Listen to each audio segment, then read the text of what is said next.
할렐루야, 예수 함께 오신 여러분을 환영하고 축복합니다. 오늘 우리가 읽은 이 본문의 말씀을 통하여 하이델베르크 요리문답을 요약하다라는 제목으로 하나님의 말씀을 전하도록 하겠습니다. 지금 우리는 2025년부터 주일 예배 때마다 하이델베르크 요리문답 요약을 낭독하는 시간을 가지고 있습니다. 이를 통하여 우리가 엄청난 하나님 주시는 은혜를 누리는 유익을 받게 되는데, 사실 이 내용을 이해하는 것이 또한 필요하기에 오늘 이 말씀을 준비했습니다. 먼저는 하이델베르크 요리문답에 대하여 잠시 간단하게 소개하도록 하겠습니다. 요리문답이라 함은 우리가 영어로 카테키즘이라는 말을 하는데, 이 카테키즘이라는 말이 카테케오라고 하는 이 용어에서 왔습니다. 카테케오라는 이 말이 무엇이냐? 가르치자, 가르치다, 혹은 귀에 들려주다라는 뜻을 가지고 있습니다. 그러므로 우리가 볼 때 이 카테키즘이라고 하는 요리 문답이 실제 신앙 교육을 하고 신앙을 온전히 누리며 나아갈 때 기초가 되는 일임을 우리는 잊어서는 안 된다라는 사실입니다. 먼저 우리가 초대교회 가운데 지난주에 전도에 대하여 교회 5대 사명 가운데 마지막인 전도에 대하여 말씀을 전했습니다. 그 가운데 핵심이 되는 내용은 바로 무엇이었습니까? 우리는 전도에 대하여 쉬운 것도 아니고 어려운 것도 아니고 오직 우리는 무엇이에요? 전도와 선교의 도구로 사용될 뿐이다라는 사실이었습니다. 그런 가운데 우리는 최선을 다할 뿐이다라고 말씀을 드렸죠. 그리고는 복음 전파의 원리 안에서 또한 우리는 바닥계에 나아가 전하는 것이 마땅함을 알았습니다. 예수 그리스도께서는 또한 전도를 어떻게 하셨는지 우리가 또한 말씀을 통하여 들었고, 사도 바울이 전도를 어떻게 했는지 또한 말씀을 들었습니다. 그런 가운데 초대 교회 그리고 그 이후에는 전도가 어떠했는가?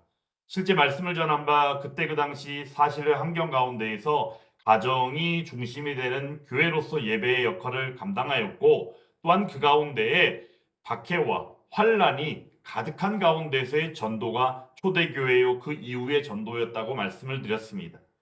그리고 난 이후에 중세 시대 중세교회 가운데의 모습은 어떠했느냐? 실상 로마 가톨릭 교회의 부패로 인하여 우리가 바라볼 때 너무나도 암흑기의 모습이 교회 가운데 있었다는 사실입니다. 그리고 난 이후에 1517년 마틴 루터를 통하여 종교개혁이 일어나게 되었고, 종교개혁 시대에는 전도가 비로소 회복이라는 하나의 명령 아래서 온전히 복음이 회복되어지고 하나님의 말씀이 회복되어지고, 또한 성경 하나님의 말씀인 이 계시의 회복 가운데에서 전도를 하였다라는 사실입니다. 그리고 난 이후 청교도 시대에 접어들어서는 실제 하나님의 말씀을 전하는 예배 시간의 설교를 통하여, 그리고 목회자가 중심이 되고 그러한 가운데 교리 교육을 중심으로 하여 전도하고 신앙 교육을 하기에 이르렀다라는 사실입니다. 이처럼 우리가 볼 때 전도할 때 또한 지나온 교회 역사들 가운데 수많은 일들이 있었고, 그 가운데 여러 가지 일들을 경험하는 속에서 신앙생활하며 신앙이 다져지고 또한 자라가는 역사를 우리는 보게 되었다라는 것입니다. 그런 속에서 하이델베르크 요리 문답이라고 하는 개혁주의 가운데 바로 3대 신조라고 이야기하는 하이델베르크 요리 문답이 1563년에 이제 정리가 되고 완성이 되게 됩니다. 실제 이를 만들게 된 이는 과연 누구인가? 독일의 팔츠 지역에 신성 로마 제국의 선제우라는 직책을 받았던 바로 프리드리히 3세라는 사람입니다. 이 프리드리히 3세라는 선제우가 가졌던 소명 의식으로부터 시작이 되었던 하이델베르크 요리 문답. 즉, 그때 그 당시 그 지역의 종교개혁의 내용 가운데 하이델베르크 요리 문답이라고 하는 신앙 교육의 시작이 되고 또한 기초가 되는 이러한 신앙 고백서가 필요하다라는 필요성이 제기되었다라는 사실입니다. 실제 프리드리 3세의 소명의식은 어떠했는가? 우리가 지역을 다스리는 지도자나 왕이 되면 흔히 가지는 마음이 바로 무엇일까요? 내가 왕이 되었으니 내 맘대로 해야지가 아니라 내가 다스리는 그 지역에 속한 백성들을 잘 다스리고 그들이 배불리 먹고 잘 살고 행복하게 하는 일이 당연한 그의 마음 가운데 있었을 것입니다. 근데 그것은 기본적인 일이요. 실제 프리드리히 3세가 가졌던 소명의식 가운데 핵심은 하나님께서 이 땅을 창조하시고 창조하심 가운데 우리에게 베푸신 그 구원이요, 그 구원의 은혜의 말씀이 담겨 있는 하나님의 말씀인 이 진리를 가르치고 또한 그 가운데 그러한 구원의 일들이 그들 가운데 인도함 받게 되어지는 역사를 그 자신이 소명으로서 생각했다라는 사실입니다. 이처럼 프리드리히 3세가 가졌던 소명 의식으로부터 시작된 하이델베르크 요리문답이라고 하는 신앙 고백. 그러므로 우리는 하이델베르크 요리문답의 그 시작 가운데에서 지향하고 있는 지향점이 무엇인지를 우리가 알 필요가 있습니다. 그 내용은 두 가지입니다. 바름이라는 것과 같음이라고 하는 것입니다. 바르다라는 것의 반대는 바로 무엇일까요? 바름의 반대는 뭔가 잘못됐다는 것이겠죠. 뭔가 어그러지고 오류투성이라는 이야기겠죠. 그러면 같음의 반대는 무엇일까요? 바름이라는 것일 것입니다. 그러므로 프리드리히 3세가 다스리던 그때 그 당시에 독일의 특별히 팔츠 지역의 현실은 어떠했는가? 순전히 오류투성의 모습들도 있었고 또한 너무나도 다른 모습들이 있었다라는 사실이에요. 실제 그가 다스리는 그 지역의 내용을 보면 먼저는 그 전에 선제후였던 오토 하인리의 선제후를 통하여 여러 가지 종교개혁과 같은 일들의 연장으로서 나타난 일들이 많았지만 실상 그것은 하나의 열망이었고 그 열망이 충족되어진 것은 아니었다라는 사실입니다. 그러므로 프리드리히 3세가 선제후가 된 이후에 오토 하인리라는 선제후가 이전의 선제후가 하지 못했던 일이었던 십자가와 형상과 같은 것들 그리고 심지어는 제단의 여러 가지 모습들과 여러 가지 눈에 보이는 것들 같은 우상 숭배 덩어리들을 다 없애고 제거하는 모습으로 종교개혁을 이루어냈다는 사실입니다. 그런 가운데 또한 공통적인 예배의 순서를 정립하기도 한 것이 바로 프리드리히 3세의 모습이었다는 것입니다. 이처럼 이런 우리가 눈에 보이는 것으로 우상 숭배하는 듯한 이러한 일들은 제거하는 것이 마땅하며 또한 그 안에서 하나의 형식이지만 그 형식을 통하여 공통되게 온전히 바라보고 나아가는 하나님 앞에 예배하는 모습이 바로 프리드리히 3세를 통하여 이루어진 종교개혁의 모습이었다는 사실입니다. 그러므로 이를 통하여 우리는 하이델베르크 요리문답의 지향점인 바로 발음과 같음이라고 하는 일에 대하여 다시 한번 생각하게 되고 또한 발음과 같음이라는 이 하이델베르크 요리문답이 만들어지게 된 그때 그 당시의 그 배경이 실제 현재를 살아가고 있는 한국교회와 이 땅 대한민국의 현실 속에서 우리가 동일하게 인식할 수밖에 없다라는 사실입니다. 그런 가운데 하이델베르크 요리문답을 케스파르 올레비아누스라고 하는 궁중 설교자요 자카리아스 우르시누스라고 하는 하이델베르크 대학의 교수를 통하여 바로 하이델베르크 요리문답을 만들게 하고 이것이 완성지게 되었다라는 사실입니다. 하이델베르크 요리문답은 실제 예배를 드리는 가운데 주기적으로 정기적으로 매번마다 낭독하게 하고 가르치는 일들로 나아갔습니다. 왜냐하면 실제 요리문답을 만들게 된 배경도 그러했고 목적도 그러했고 또한 이를 통하여 누리게 될 유익을 하나님의 말씀인 이 성경을 통하여 본 바 하나님 베푸시는 풍성한 은혜의 누림 가운데 나아가게 되는 것은 마땅한 일이었기 때문입니다. 그러므로 이를 가르치는 목사님들이나 아니면 목회자들 또한 교사들 가운데에 한 가지 더 지향을 하고 나아갔던 부분이 있다면 바로 그것은 가르치는 것에서 멈추는 것이 아니라 가르치며 행하며 살기라고 하는 하나의 목적의식을 가지고서 나아가게 했다라는 사실입니다. 이처럼 우리가 하이델베르크 요리문답을 통하여 본 바 우리가 하나의 신앙을 지식으로만 쌓는 것이 아니라 가르치고 배웠기에 우리는 또한 마찬가지로 가르치는 자나 배우는 자나 함께 더불어 행하며 나아가 사는 것이 마땅한 우리의 삶임을 기억해야 한다는 것입니다. 이것이 바로 무엇입니까? 그리스도인의 삶이요 그리스도인의 마땅한 모습이다라는 것입니다. 그러므로 오늘 이 시간 이 하이델베르크 요리문답 요약을 낭독하고 있는 예수함께 교회의 주일 예배의 모습 속에서 우리는 이 요약이 어떠한 내용을 담고 있는지를 이 시간 말씀을 통하여 보기를 원합니다. 그리스도인은 세 가지를 알 필요가 있다. 첫째, 우리의 죄와 비참이 얼마나 큰지. 둘째, 우리가 거기서 어떻게 구원받는지. 셋째, 우리가 구원받은 후 하나님께서 우리에게 요구하시는 감사는 어떤 것들인지로 이어지는 내용입니다. 사실 그런데 이 내용은 무엇이냐? 하이델베르크 요리 문답의 두 번째 질문과 답의 내용이기도 합니다. 첫 번째로 여러분들 하이델베르크 요리 문답의 첫 번째 질문과 답은 여러 차례 여러분들에게 소개했고 또한 사도 바울의 고백인 로마서 14장 8절의 말씀을 통하여 본 바도 그러하듯이 삶과 죽음 가운데 유일한 위로가 무엇이냐라고 질문하였을 때에 그 질문에 대한 답이 삶과 죽음 가운데 내 자신이 나의 소유가 아니며 몸과 영혼 모두가 나의 신실하신 우리 구주 예수 그리스도의 것입니다라는 답으로 이어진다는 사실이. 그러므로 이러한 삶과 죽음 가운데 유일한 위로가 되시는 예수 그리스도의 그 위로 속에서 우리가 두 번째 질문으로 이어지게 되는데 그 질문이 이러합니다. 당신이 이러한 위로 속에서 살고 복된 죽음을 막기 위하여 반드시 알아야 할 것들은 무엇입니까? 라고 질문합니다. 요약 낭독하듯이 우리가 요약을 낭독할 때 우리가 그 요약문의 내용이 그러했듯이 우리가 알아야 될 세 가지에 대하여 질문 2번에서 하고 있다는 사실입니다. 그러므로 그 답이 바로 또한 요약 낭독의 그 내용 속에 있는 첫째, 둘째, 셋째로 이어지게 됩니다. 근데 이 세 가지 내용이 무엇이냐? 이 세 가지에 대하여 알아야 한다 했을 때 이 세 가지 지식은 실제 하나님의 말씀인 성경의 내용을 요약해 놓은 것이기도 하다라는 것입니다. 그러므로 하이델베르크 요리문답의 요약을 낭독하는 시간에 하이델베르크 요리문답 따로 하나님 말씀 따로 이런 식의 이해는 잘못된 것이다라는 거예요. 하나님의 말씀이 성경을 기초로 하여 만들어지고 또한 완성되어진 것이 하이델베르크 요리문답이요 그 요약이다라는 것입니다.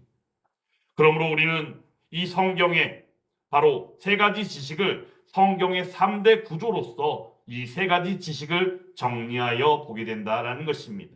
그 세 가지가 무엇이냐? 첫 번째 죄입니다. 두 번째가 구원입니다. 세 번째가 감사입니다.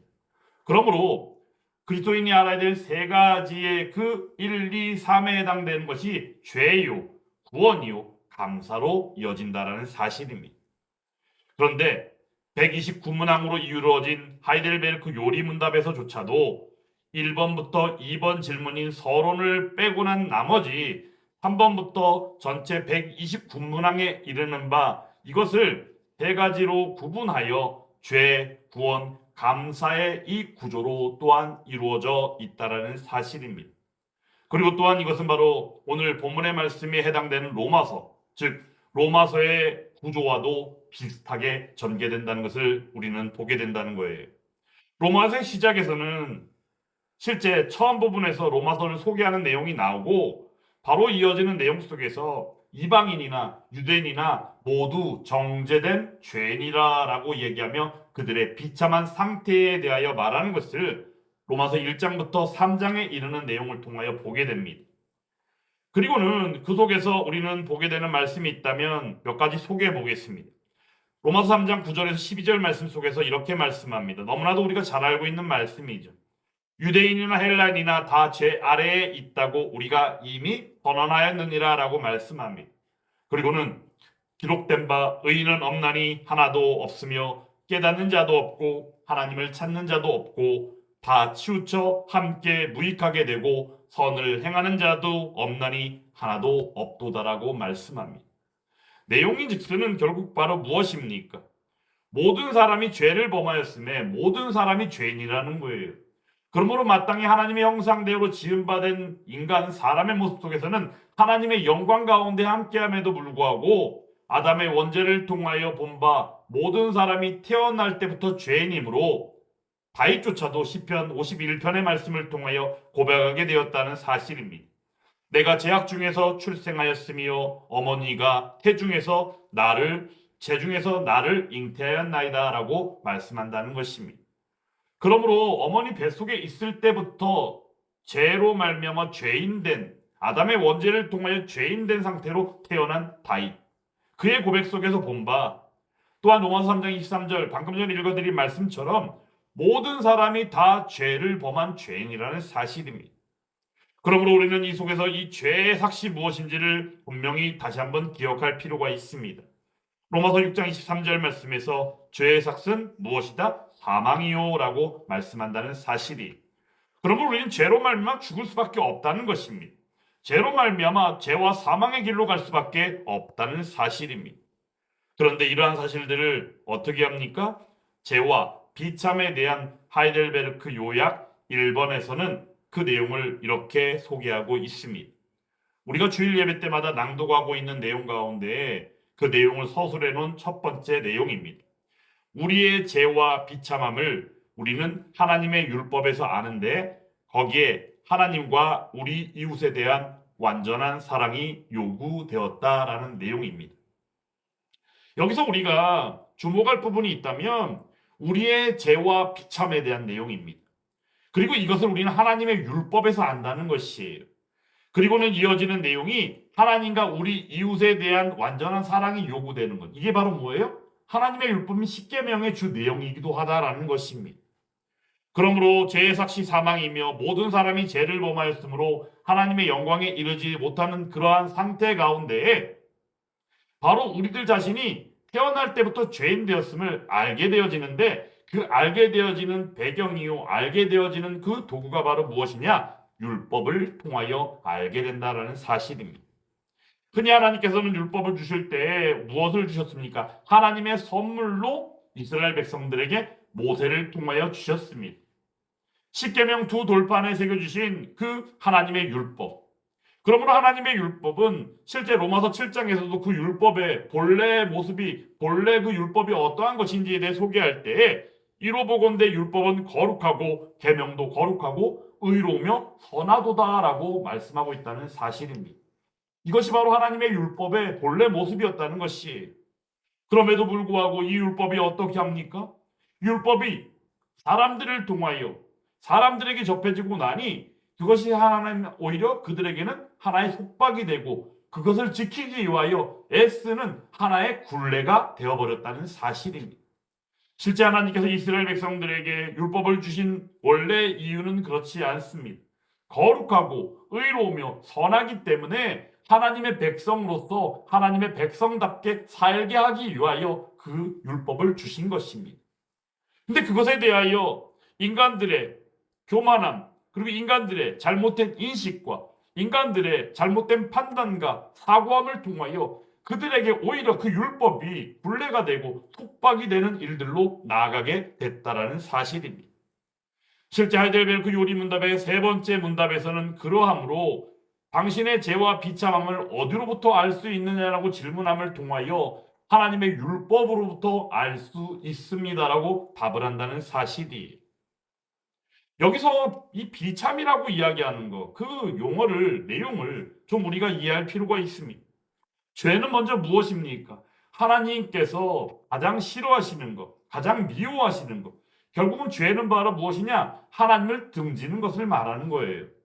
그러므로 하나님과의 관계가 죄로 말미암아 우리는 등져진 관계예요. 하나님과 단절된 관계로 나아가게 됐다는 사실이죠. 근데 이러한 사실 속에서 우리는 이 죄로 말미암아 비참한 상태라는 것을 알아야 될 필요가 있습니다. 이 비참이라는 것이 과연 무엇이냐? 그 정의를 하면 이런 내용입니다. 가족과 친구들에게서 분리된 상태 혹은 자기 자리에서 이탈된 상태를 비참이라고 말한다는 것이에요. 그러므로 비참을 다른 말로 표현한다면 바로 무엇이냐? 추방이라는 표현을 쓰게 된다는 사실이 있어야 될 자리인데도 불구하고 잊지 못하는 것입니다. 함께함에도 불구하고 함께하지 못하는 것입니다. 왜? 뭐 때문에? 죄 때문에. 그러므로 추방되어지고 비참함이라는 그 상태 가운데 있게 된다는 사실이죠. 우리가 마태복음 22장에 가보면 천국 비유를 말씀하시는 예수님을 만나게 됩니다. 그 가운데 자기 아들을 위하여 혼인잔치를 베푼 어떤 임금과도 같다라고 말씀하는 그 천국의 비유를 말씀하시는데 그 내용 속에서 보면 나아가서 종들을 보내가지고 혼인잔치에 참여할 그런 하객들을 데려오라고 얘기합니다.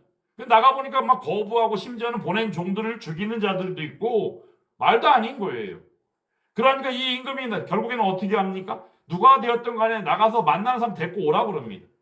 근데 데리고 왔는데 보니까 어떤 사람 한 사람을 봤는데 뭐예요? 예복을 갖추고 입지 못하고 네가 있습니다. 이에 대하여 말씀합니다.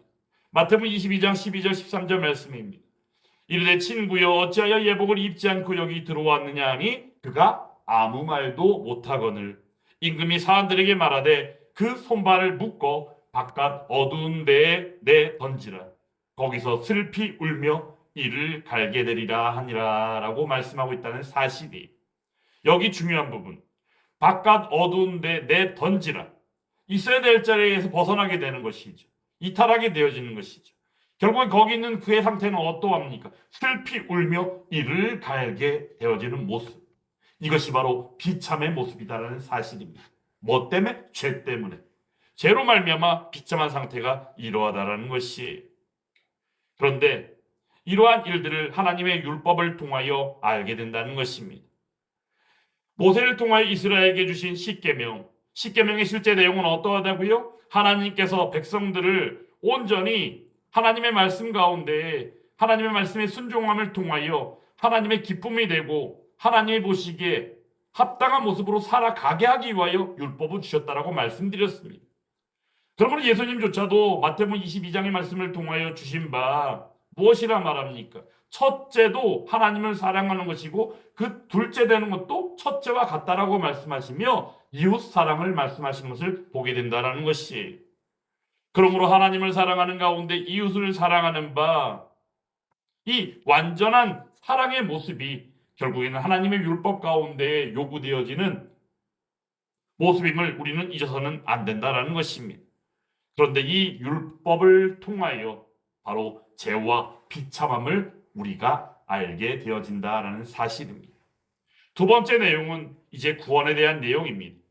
로마서에는 3장부터 시작해서 12장, 바로 그리스도인의 삶에 대한 말씀인 12장의 말씀 이전인 11장까지의 말씀을 통하여 예수 그리스도를 통한 구원에 대하여 말씀합니다. 실제 우리가 로마서 3장 23절 말씀을 통하여 모든 사람이 죄를 범해서 하나님의 영광에 이르지 못한다고 말씀하는 가운데 그 뒤에 말씀이 바로 이어서 예수 그리스도의 속량이요 예수 그리스도의 구원에 대하여 말씀하시는 것을 보게 됩니다. 로마서 3장 24절 말씀입니다. 그래도 예수 안에 있는 속량으로 말미암아 하나님의 은혜로 값 없이 의롭다 하심을 얻은 자 되었느니라 라고 말씀합니다. 그러므로 이 안에서 우리는 한 범죄로 말미암아 정죄에 이르게 한 아담의 원죄와는 전혀 다른, 바로 한 의로운 행위로 말미암아 많은 사람이 의롭다 하심을 받아 구원받게 하시는 예수 그리스도를 만나게 된다는 사실입니다. 한 사람의 순종하지 아니함은 많은 사람을 죄인 되게 하였지만 한 사람, 즉 참 인간으로 오신 우리의 하나님 되시는 예수 그리스도를 통하여 그 순종 안에서 많은 사람이 의인이 되고 예수 그리스도의 의를 힘입어 의의 종이 된 바 구원받은 백성이 되게 하셨다라는 사실입니다. 이러한 사실에 대하여 우리가 주일 예배 때마다 요약 낭독하고 있는 내용 속에서 두 번째 요약으로서 이러한 내용으로 소개합니다. 어떻게 우리의 모든 죄값이 완전히 치러졌고 세상 시작부터 택함받은 우리 모두가 우리의 비참함으로부터 구원받았는지 하나님께서 거룩한 복음 안에서 우리에게 가르쳐 주셨다라고 우리가 낭독하고 있습니다. 이 내용 안에서 우리가 보게 되어지는 바는 바로 무엇입니까? 20번 문답에서 이러한 사실에 대하여 말씀합니다. 아담 안에서 모든 사람이 타락한 것처럼, 죄인 된 것처럼이죠. 그리스도에 의해서 모든 사람이 구원받습니까? 라고 질문합니다. 여기에 대한 답은 이러합니다. 아닙니다. 진정한 믿음으로 그리스도에게 접목된 자만이 그의 모든 은혜를 받을 수 있습니다. 라고 말한다는 사실이, 이 내용인즉슨 무엇이냐? 예수 그리스도께서 이 땅에 오신 이유가 모든 사람, 죄를 지은 모든 사람이 죄인 된 가운데 그 아담의 원죄로 말미암아 죄인된 모든 사람들을 구원하시는가라고 질문했을 때 그러하지 아니하다라는 사실이. 그러므로 여기서 우리는 요한복음 10장에 나타난 바 선한 목자 되신 예수님에 대하여 떠올리지 않을 수 없습니다. 요한복음 10장에서는 이렇게 말씀합니다. 나는 선한 목자라. 나는 내 양을 알고 양도 나를 아는 것이 아버지께서 나를 아시고 내가 아버지를 아는 것 같으니 나는 양을 위하여 목숨을 버리노라 라고 말씀하셨다는 사실이, 목숨을 버리신 예수 그리스도 십자가 구속으로 말미암아 바로 거룩한 복음 안에서 우리에게 주신 바 그 구속의 은혜, 결국엔 누구 때문에? 택함 받은 자, 부르심과 택함 가운데. 그러므로 우리가 실제 낭독하고 있는 두 번째 내용에서 그러한 내용이 소개되고 있다는 사실입니다. 모든 사람이 아닙니다. 모든 사람을 구원하시는 예수 그리스도면 그것은 만인 구원론으로 가게 되어지는 아주 잘못된 신학으로 빠져버리는 잘못된 오류의 모습으로 가게 된다는 사실이, 만인 구원의 모습 가운데 우리가 보게 되어지는 것은 결국에 무엇입니까? 천국은 있지만 지옥은 없다라는 논리로 빠지게 된다는 사실입니다. 하지만 하나님께서는 분명히 우리에게 하나님 나라 천국도 말씀하셨지만 분명히 영원한 멸망이 있는 지옥도 말씀하셨음을 우리는 잊지 말아야 한다는 사실입니다. 그러므로 그 가운데에는 마땅히 세상 시작부터 택함 받은 바로 그를 위하여 예수 그리스도께서 십자가의 구속 가운데 구원하셨고, 그 구원하심의 은혜를 우리는 거룩한 복음 안에서, 즉 이 거룩한 복음의 시작은 창세기 3장 15절인 원시복음 안에서 여자의 후손 가운데에서 뱀의 머리를 상하게 하시는 일들에 대하여 말씀하시고, 발 뒤꿈치가 상하게 되어지는 예수 그리스도의 십자가의 고난과 죽음의 예언 속에서 그 일들을 성취하심으로 말미암아 온전히 우리에게 은혜로 베풀어 주셨다는 사실입니다.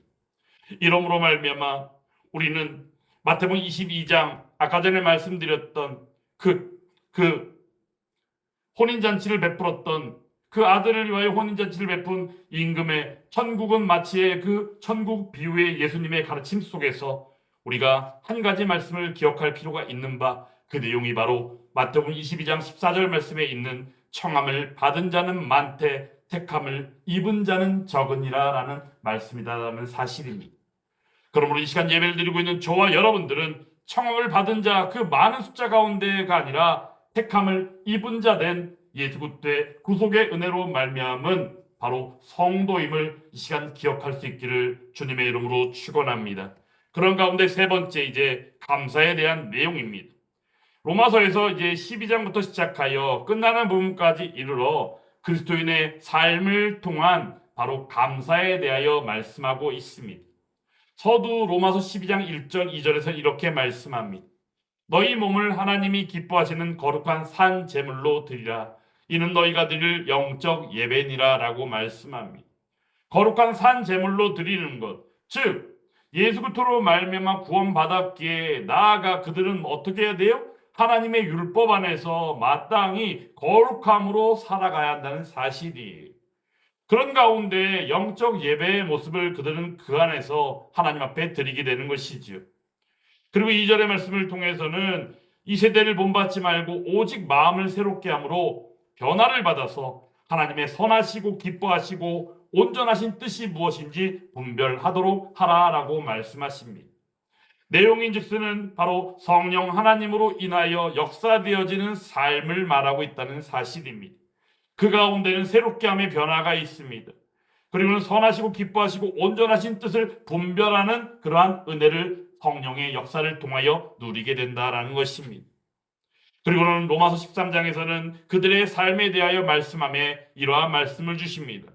간음하지 말라, 살인하지 말라, 도둑질하지 말라, 탐내지 말라 한 것과 그 외에 다른 계명이 있을지라도 내 이웃을 내 자신과 같이 사랑하라 하신 그 말씀 가운데 다 들었느니라 라고 말씀하시며, 사랑은 이웃에게 악을 행하지 아니하나니 그러므로 사랑은 율법의 완성이니라 라고 말씀하신다는 사실입니다. 그러므로 예수 그리스도의 구원의 은혜를 입은 바 그의 삶 가운데는 감사가 기본이며, 그 감사의 삶은 어디에서? 하나님의 율법 안에서 그들의 삶이 나아가게 된다는 사실이에요. 그러므로 그 안에서 그들의 삶의 핵심은 바로 무엇입니까? 하나님의 사랑이요 이웃 사랑이다라는 사실입니다. 이러한 사실을 우리는 하이델베르크 요약, 바로 낭독하는 세 번째에서 그 내용을 우리는 요약 가운데에서 매 주일마다 낭독하고 있습니다. 요약 낭독의 그 세 번째 요약입니다. 우리가 구원받은 후 하나님께서 우리에게 요구하시는 감사를 우리는 역시 하나님의 율법에서 배운다라고 우리는 이 요약을 낭독하며 주일 예배를 드리고 있습니다.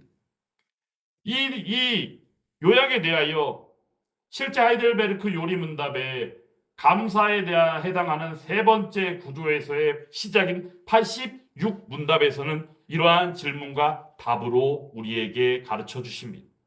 우리는 자신의 어떠한 공로 없이 단지 그리스도를 통한 은혜로 말미암아 비참함에서 구원을 받는데 왜 우리는 반드시 계속해서 선행을 해야 합니까? 라고 질문합니다.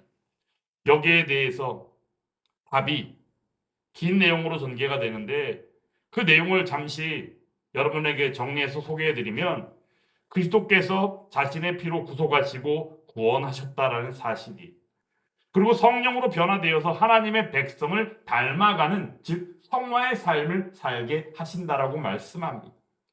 그러므로 우리는 이 안에서 삶의 행위로서의 그 성화의 삶 속에서 하나님의 축복에 대하여 감사하는 모습으로 나아가게 되고 또한 우리로 인하여 하나님께서는 어떠하세요? 찬양을 받으시며 아버지의 영광 가운데 있게 하신다라는 사실입니다. 그리고 더 나아가서 우리는 하나님께서 우리들의 믿음의 열매를 통하여 우리의 믿음을 확인하시는 과정으로서 그 감사를 보게 하시며 또한 그 안에서 우리는 우리의 경건된 모습을 통하여 다른 사람들에게 예수 그리스도를 인도하는 즉 예수 그리스도께로 그들을 인도하기 위하여 살아가는 감사의 삶이 우리에게 요구되어지며 그 삶을 우리가 살게 된다라는 사실입니다. 그러므로 선행하는 이 삶은 단 한 번의 삶이 아니요 지속하는 삶이요 성화의 삶 가운데 영화에 나아가는 그 과정 속에서 늘 계속되는 삶임을 우리는 알아야 한다는 것입니다. 그런데 여기서 우리가 또 중요한 사실을 잊지 말아야 할 것이 있습니다. 바로 감사, 즉 성화의 삶, 열매라고 이야기할 수 있는 이 삶 속에서 우리는 옛사람이 죽고 새사람이 사는 삶에 대하여 우리는 기억해야 한다는 것입니다. 옛사람이 죽는다는 것은 예수 그리스도로 인하여 구원받았기에 구원받음의 은혜 안에서 우리는 이미 옛사람이 죽었습니다. 그러므로 고린도서 5장 17절 말씀을 통하여 우리가 너무나도 잘 알고 있는 말씀 그런즉 누구든지 그리스도 안에 있으면 새로운 피조물이라 이전 것은 지나갔으니 보라 무엇이 되었다 새 것이 되었도다. 할렐루야. 그러므로 옛사람이 죽었다는 것입니다. 옛사람이 죽었다는 것은 바로 무엇이냐? 그 내용이 즉수는 89문답에서 답하기를 진정으로 죄를 슬퍼하고 죄를 미워하며 피하는 것을 바로 옛사람이 죽었다라고 말합니다. 내용이 즉수는 우리가 짓는 죄는 바로 하나님을 분노하게 하는 것이기 때문이다라고 그 이유를 또한 밝히고 있습니다. 그리고 이어지는 바 옛사람이 죽었기에 어떻게 해요? 새 사람으로 살아야 할 거 아니겠어요? 그 내용도 바로 이어서 90문답에서 이제 질문하고 답을 하고 있습니다. 90번째 문답입니다. 새 사람으로 산다는 것은 무엇입니까? 여기에 대한 답으로 예수 그리스도를 통하여 신실한 마음으로 하나님을 기뻐하고 사랑과 즐거움으로 모든 선한 일에 하나님의 뜻을 따라 사는 것입니다. 라고 답을 하고 있다는 사실이. 즉, 새 사람으로 산다는 거 이제는 옛 사람이 죽는다는 건 바로 뭐예요? 죄에 대한 문제가 해결되는 거예요. 죄의 문제에 대하여 남아있는 죄성, 오염된 모습들, 그러한 모습들 하나하나조차도 다 어떻게 돼요? 미워하고 죄조차도 다 그냥 가까이 하는 것이 아니라 그것을 이기기 위하여 애쓰는 모습이죠. 어떻게? 성령의 역사를 통하여. 그래서 성화의 삶에 대하여 소개할 때마다 우리는 두 가지가 있잖아요. 첫 번째는 사단마귀가 우리를 죄로 유혹하려고 할 때 그 죄의 유혹을 이기게 하시는 성령의 역사를 말씀드렸죠. 그리고 두 번째, 혹여라도 우리가 남아있는 죄성으로 말하면 죄를 지었다 할지라도 우리를 어떻게 해요? 그대로 내버려 두시는 것이 아니라 그 죄 지었음에 하나님 앞에 어떻게 해요? 회개하게 하시는 거예요. 이것 또한 하나님께서 주시는 성령 하나님의 역사요 은혜다라는 사실입니다. 그것이 바로 옛사람이 죽는다는 것 가운데 우리가 보게 되는 것이며 새사람이 사는 그 모습 가운데 새로운 피조물이 되었기에 하나님의 뜻을 따라 선하게 하나님의 기뻐하심 가운데 살아가게 되는데 그 일이 어떻게 해요? 사랑과 즐거움으로 선한 일을 따라 살아가게 된다는 거예요. 여기서 말하는 사랑과 즐거움으로 사는 게 결국 바로 무엇일까요? 하나님의 율법 가운데 있는 이들이다라는 거예요. 하나님의 율법을 통하여 그것이 죄야라고 우리에게 알려주신 것과는 다르게 구원받았게 살아가는 감사의 모습 가운데 성화의 삶 속에서 누리는 그 하나님의 율법은 결국에 바로 뭐예요? 우리가 즐거워하고 즐거워하며 하나님의 기뻐하신 가운데 나아간 마땅한 일이다라는 것을 여기서 우리는 발견하게 된다라는 사실입니다. 그러므로 우리는 구원받은 백성의 삶이 감사하는 삶일진데 그 삶을 하나님의 율법에서 배운다라는 이 내용 속에서 율법을 통하여 우리는 하나님이 기뻐하시는 삶이요 복음을 전하는 삶을 살게 되어진다는 사실을 우리가 기억하게 된다는 것입니다. 근데 이 내용을 하이델베르크 요리문답 1번의 내용 속에서 우리는 이미 알게 됩니다. 그 내용을 앞에 한번 띄워드릴게요. 같이 한번 읽어보는 시간 갖도록 하겠습니다. 글자가 보이시나요? 너무 작나요? 한번 보이시는 대로 한번 같이 한번 읽어보겠습니다. 하이델베르크 요리문답 1번 질문, 삶과 죽음 가운데 유일한 위로는 무엇입니까? 라고 질문하였을 때 그 답입니다. 함께 읽습니다. 삶과 죽음 가운데 내 자신이 나의 소유가 아니며 몸과 영혼 모두가 나의 신실한 구주이신 예수 그리스도의 것입니다. 그리스도께서는 자신의 보배로운 피로써 나의 모든 죗값을 지불하셨으며 나를 마귀의 모든 권세로부터 구원하셨습니다. 그리스도께서는 또한 나를 보존하시며 나의 하늘 아버지의 뜻이 없이는 나의 머리에서 머리카락 하나라도 떨어지지 않게 하십니다. 그리고 모든 일들이 나의 구원에 도움이 되게 하십니다. 따라서 그리스도께서는 성령으로서 나의 영생을 확신시켜 주셔서 지금부터 나로 하여금 신실하고 자발적으로 주를 위해 살도록 하십니다. 아멘. 내용이 보면 하나님 베푸신 은혜 안에 유일한 위로 되시는 예수 그리스도의 그 풍성한 은혜가 무엇인지를 우리에게 똑똑히 알게 합니다. 내용 가운데 몇 가지만 소개해드리면 어떠하냐? 예수 그리스도께서는 우리를 구원하셨지만 그 구원 가운데 우리를 어떻게 하실? 보존하신다는 거예요. 끝까지 지키시고 보호하시는 우리의 하나님 되시는 예수 그리스도. 그러면 그 가운데 우리는 어때요? 우리의 머리카락 하나조차도 떨어지지 않게 지켜주신대요. 얼마나 세밀하십니까? 얼마나 친밀하신 우리의 하나님 되시는 예수님이십니까? 그리고는 모든 일들이 나의 구원에 도움이 되도록 하신다. 여기서 우리가 나의 구원을 생각할 때 우리의 구원은 맞춰진 게 아니라는 사실을 여기서 알아야 된다는 거예요. 우리의 구원은 구원받았고 구원받으며 구원받게 될 것이라는 삼시제 구원, 과거와 현재와 미래를 아우르는 하나님의 능력 되시는 그 구원하심의 은혜가 우리 가운데 입혀지고 있는 ing의 상태다라는 사실이. 그러므로 이를 두고 우리는 어떻게 해요? 제3이라고 하는 예수 그리스도의 구원으로 말미암아 우리는 그 가운데 성화의 삶이라는 예수 그리스도를 닮아가는 ing의 그 구원의 삶을 살고 있다라는 사실입니다. 그리고는 그 안에서 성령으로 나의 영생을 확신시켜 주신다. 영생은 바로 무엇입니까? 우리가 지금 받아 누리고 있는 하나님의 구원의 선물이며 그 구원의 선물이 영원한 생명 되시는 하나님 나라에 들어감을 통하여 우리가 누리게 되는 일들이 아닙니까? 그러므로 여기 안에서 성령의 역사를 통하여 우리에게 주시는 것이 바로 무엇이냐? 확신이 있는 믿음 안에서 살게 하신다는 거예요. 그러므로 주어지는 은혜인 영생이 바로 우리에게는 믿음 안에서 확신할 수밖에 없게 된다는 사실입니다. 그리고 매우 중요한 사실, 바로 맨 끝의 대목입니다. 지금부터 나로 하여금 신실하고 자발적으로 주를 위해 살도록 하십니다. 무엇을 통하여? 하나님의 율법을 지킴을 통하여 말이죠. 예전에 율법은 어떠했습니까? 어떻게든지 지켜야만 한다고 이야기하는 사람들도 너무나도 많고 그 율법을 안 지키면 안 되는 것 같기도 하고 또한 역사를 통하여 볼 때도 불순종함을 통하여 저주받은 이들이 너무나도 많이 보였고 많이 하나님의 말씀에 기록되었기 때문에 가르치는 자들을 통해서나 주변의 이야기를 들어서나 율법은 늘 어땠어요? 그 율법을 통하여 그들이 볼 때는 속박이고 억압이었습니다. 하지만 구원받았고 구원받은 이후에 감사 가운데 살아가는 성화의 삶을 살아가는 그들에게는 이 율법이 무엇인 거예요? 자발적으로 살아가는 하나님의 기쁨이 되는 도구가 되었다는 사실이 완전히 다른 내용이다라는 것입니다. 그러므로 구원받은 백성이 살아가는 삶을 우리는 단적으로 무엇이라 말합니까? 자유의 누림이 있는 삶이다라고도 말한다는 것입니다.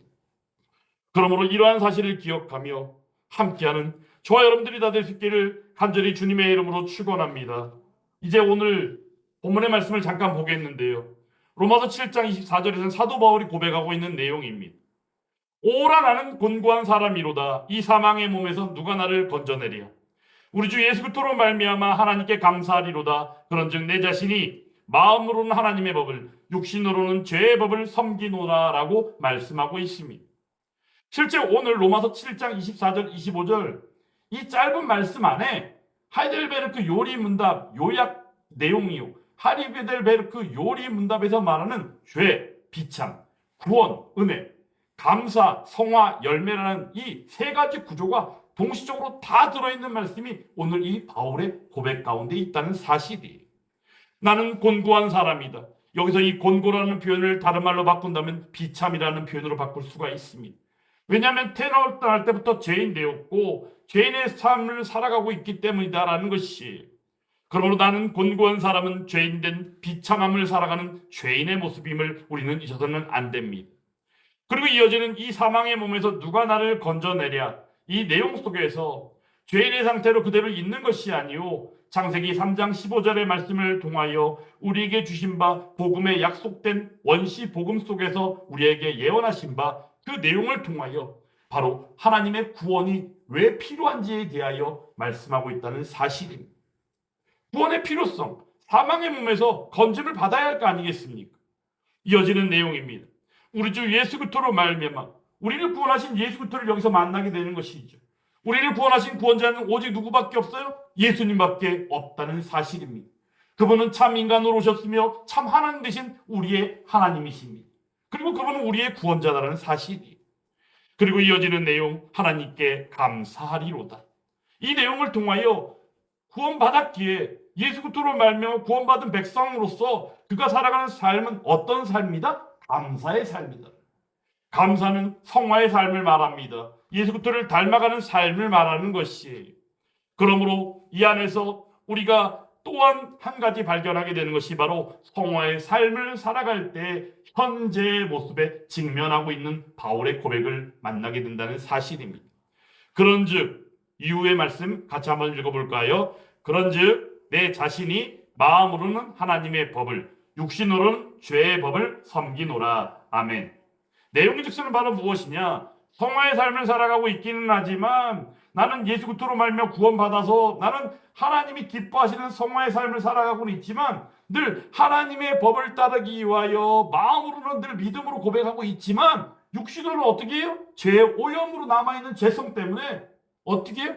죄의 법을 섬기는 모습이 현실 가운데 있다는 것이. 그런데 여기 안에서 비록 우리가 말씀이 상세하게 설명되어 있지는 않지만 여기서 우리가 발견하게 되어진 것이 바로 무엇이다? 성화의 삶을 살아갈 때 누리는 성령 하나님의 역사를 우리는 잊어서는 안 된다는 것이. 그러므로 이러한 현실조차도 실제적으로 사도 바울의 고백을 통하여 본 바 우리는 그리스도인이기 때문에 죄를 안 짓는다라는 하나의 명제, 하나의 논리, 단적인 논리가 아니라 그리스도인이요 구원받았지만도 불구하고 성화의 삶을 살아갈 때 제 유혹을 뿌리치게 하시고 이기게 하시는 성령 하나님의 은혜의 역사는 물론이거니와 죄를 지었지만도 불구하고 그 죄를 하나님 앞에 회개하게 하시는 하나님의 은혜요 성령 하나님의 역사를 우리는 잊어서는 안 된다라는 사실이. 그러므로 단적으로 하나의 명제화된 잘못된 방식의 이해가 아니라 하나님의 말씀을 온전히 우리가 통전적이고도 유기적인 그 상황 속에서 이해하는 것이 마땅할진데 결국에는 오늘 이 본문의 말씀을 통하여 우리가 보게 되어지는 것이 바로 무엇입니까? 사도 바울이 누리게 되어지는 누림이요 그 누림이 자유다라는 사실이. 그러므로 로마서 5장부터 8장에 이르기까지는 예수 그리스도를 믿는 그리스도인 된 그 그리스도인으로서 살아가는 삶 속에서의 그리스도인의 확신의 삶을 이야기하며 구원의 확신을 소개하고 있습니다. 첫 번째 구원의 확신에 대한 첫 번째 내용은 5장의 말씀을 통하여 본 바 예수 그리스도와 연합된 구원의 확신을 말하며 6장의 말씀을 통하여 7장의 말씀을 통하여 율법과 제에 대하여 자유한 모습 가운데서의 구원의 확신을 말하며 8장을 통하여 비로소 성령 하나님과의 역사심을 통하여 그 안에서 누리는 구원의 확신에 대하여 말씀한다는 사실입니다. 이처럼 우리는 할례의 그 요리문답을 통하여 온전히 죄, 구원, 감사 혹은 비참, 은혜, 성화 이러한 3대 구조 안에서 하나님이 기뻐하심은 물론이거니와 그 영광 가운데 함께하는 바로 그가 구원받은 백성이며 그리스도인이며 교회이며 성도일 때 바로 그가 저와 여러분들이기를 주님의 이름으로 축원합니다. 이 안에서 우리는 하이델베르크 요리문답 맨 마지막 129번 문항을 여러분에게 잠깐 소개하고 말씀을 마치도록 하겠습니다. 실제 세 번째 감사요, 성화, 즉 삶의 열매에 대하여 소개하는 하이델베르크 요리문답 86번 문항부터 129번 문항에 이르기까지 주 내용이 조금 들어있다면 어떤 내용이 더 있냐 거기에는 십계명에 대하여 소개하는 내용이 들어있고 뒷부분에 가서는 맞춰지기 전에 주기도문에 대하여 말씀하는 내용이 소개됩니다. 그리고는 주기도문에 대하여 말씀하고 129번 문답에서 질문하고 답하는 내용이 바로 이러합니다. 아멘이 의미하는 바는 무엇입니까?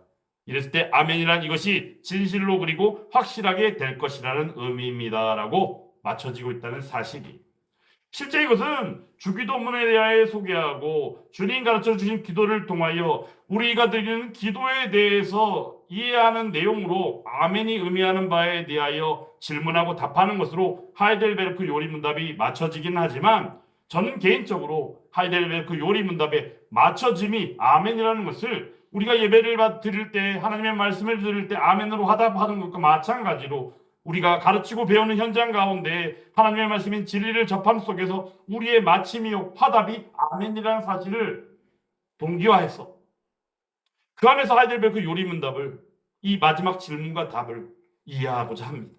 사랑하는 여러분, 그러면 우리는 하나님의 말씀이요 하나님 주시는 성령 하나님의 역사 안에서 누려지는 은혜 안에서 감사요 성화의 삶 예수를 닮아가는 삶을 살아갈 때에 우리는 늘 때마다 아멘으로 화답함을 말미암아 고린도후서 1장 20절 말씀처럼 아멘으로 화답하여 하나님께 영광을 돌리게 되어진 그 그리스도인이요 교회가 예수 함께 교회가 되고 저와 여러분들이 될 수 있기를 주님의 이름으로 축원합니다.